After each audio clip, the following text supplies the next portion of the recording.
atikuziva kuti pane zvimwe zvakawandiswa. Be honest with yourself. And Mwari vanotitira nyasha. Mwari wedu ndimwari verudo, ndimwari venyasha. Havazombotiregi tiri mumatakanani. Nekuti vakati ivo, when you walk through the fires, I will be with you. When you cross the rivers, I will be with you. They will not flood you. Nekuti ndiri Mwari mupenyu. Ngati ishoko iroro tionekwe tichifamba naro, tinozoonekwa tiri vanhu vakasimbarara. Panozouya zvinouya, zvinongobounsa nekuti tinenge tina Jehovha kwedu. Amen. Ngatiwanikwe tiri kuita meditate on the word. Vana mai nana baba. Amen. Ndanga ndina kuti yesini, ndinenge ndina kumira pano. Amen. Ndinenge ndina kumira pano. Chananzi kutaura kuti ndaitoita kudedera kumira pane vanhu. Asi Mwari vanonditira nyasha. Kana kwati wewe ndotozwa zuva racho handitosviki nekuti ndinenge ndatoita number 1. Dzini. Amen. Aiwa, ngatirambe tifamba munyasha, tirambe tichinamata Mwari vawedzere. Ndipo tida kuzoona zvinhu zvichinjwa muno, zvinhu zvichichinja, munhu achibata pake. Hatisina kuona munhu anoramba akagara pabhenji. Ngatibatei basa tikushandira Mwari wedu. Amen. Hallelujah. Makanaka Jehovha. Hallelujah.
Nokwesana baba kubva kuna mufundisi kusvika kune mukomana wekupedzisira ndichiti haleluya. Amen. Undiregerera une voice rangu rakuita ungere muzukuru rekuti akangoseka ndinogara tena. Kunokwasisa madzimai kubva kuna amai vakuru kusvika kune musikana wekupedzisira ndichiti haleluya. Ndinokwasisa wese vachishanyirawo muzuva ranhasi ndichikutendai neshungu dzamaita dzekuti muuyewo kuzosangana nesu ndichiti Mwari akukomborera kuropafadzei zvakare awedzere nguva yakadai kwamuri. Mwari akutungamirira zvakare nepamunodzokera. Nguva iyoyi yataita haisi yekutambisa, nguva yatasangana iyoyi haiperere pasina. Asi Mwari, ndakadzidziswa chinhu chikuru kuScotland, ndicharamba ndichinozvidzokora kunze hanzi kufambira vhangeri ndo pane secret yekunamata. Hadzi zvimwe zvese tingatsvage hedu, asi kufambira vhangeri ndo pane secret yekunamata. Haleluya. Ndichakumbira mengadzowa ndiimbirawo, handigone kukunda nyika. Haleluya. Baba, ndinomutenda Jesu.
Hatigone kuikunda nyika inotiri tega.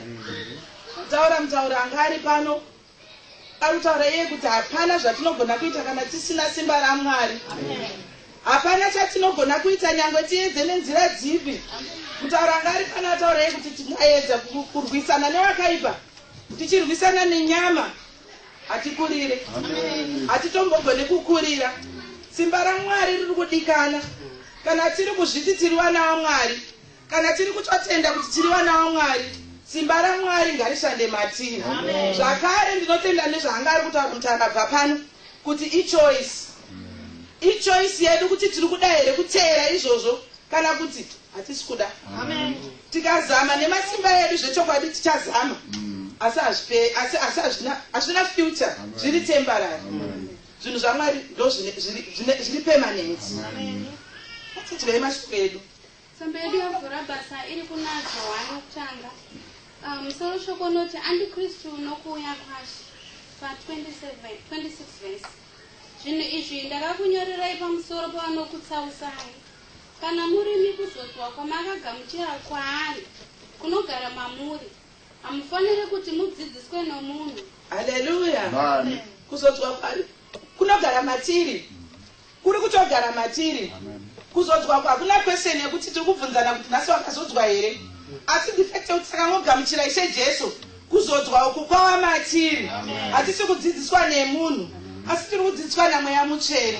Ndipo dzimwe nguva patinonzwa vanhu vakunzi vari Antikristu vaya vanhu vachizotaura taiwe isu muchechi medu hativerenge Bhaibheri nekuti tinodzidziswa nani. Isusu aiwa muchechi medu isusu hatina vadzidzisi vakati anenge angosumuka ndiye anongotiudza zvaaudzwa, asi shoko raMwari haridaro. shoko ramwari riri kungotiudza chete kuti musi watinongogamuchira Ishe Jesu outpouring yemweya mutsvene yacho wako, anointing yacho wako. Vadzidzisi Ishe Jesu vakavakurudzira, kana vadzidzi vake chaivo vakava